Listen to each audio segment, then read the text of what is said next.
You go by and it kind of reminds you, oh yeah, maybe I should smile. So it can be inspiring in that way for the citizens of the city.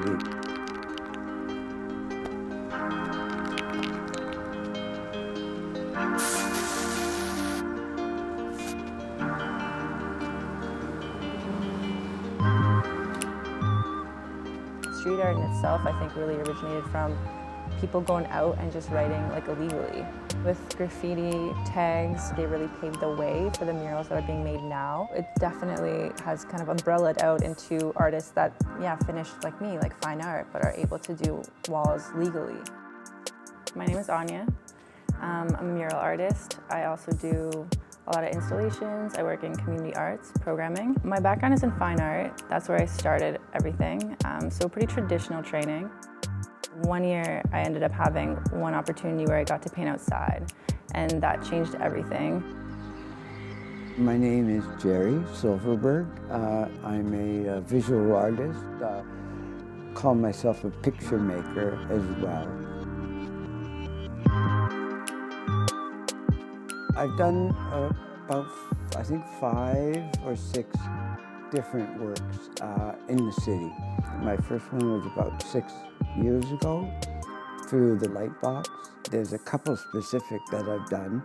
The first one was a girl walking a dog. And so they chose a box in a park where people walk dogs. Pretty much when I came out of school and I decided that I was going to pursue being an artist, I took absolutely every opportunity that I could to be creating art at whatever capacity that was. The style that I've worked with in my private practice has been predominantly working with a design that's been accepted and then going and painting that design itself. What I would do is charcoal my drawing, worked on the charcoal drawing just to make sure that, you know, the proportions are right, the figures were placed in where I wanted them. And once that was done and I was happy with that, then I would begin painting. And the painting process could take anywhere from a day to 2 days, 3 days. I've done murals where it has taken me like an afternoon because it's been a smaller piece, but then there's also been murals that have taken me like a couple weeks because there's a lot of layers, it's really detailed. What's nice about working outdoors is people do walk by and they're curious and they, you know, they'll comment on the work. Things like that's looking amazing or that's really cool or who commissioned you to do this or what is this about? Just curiosity really around like why this thing or what's being painted.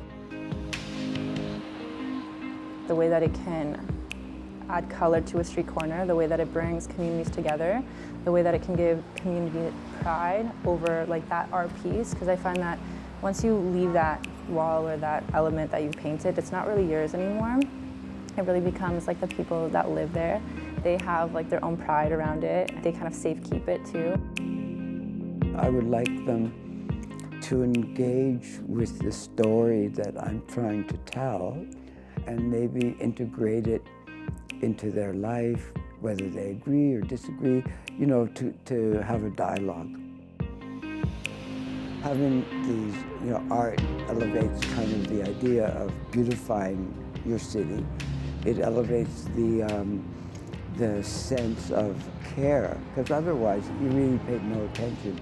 But once they were painted and had images on them, you know, it kind of like colored that whole area, or it gave people something interesting to look at. The perception now isn't just that, you know, it's defacing public or private property, that it's actually also a means of engaging communities, communicating with like a broader public, and just like beautifying city spaces.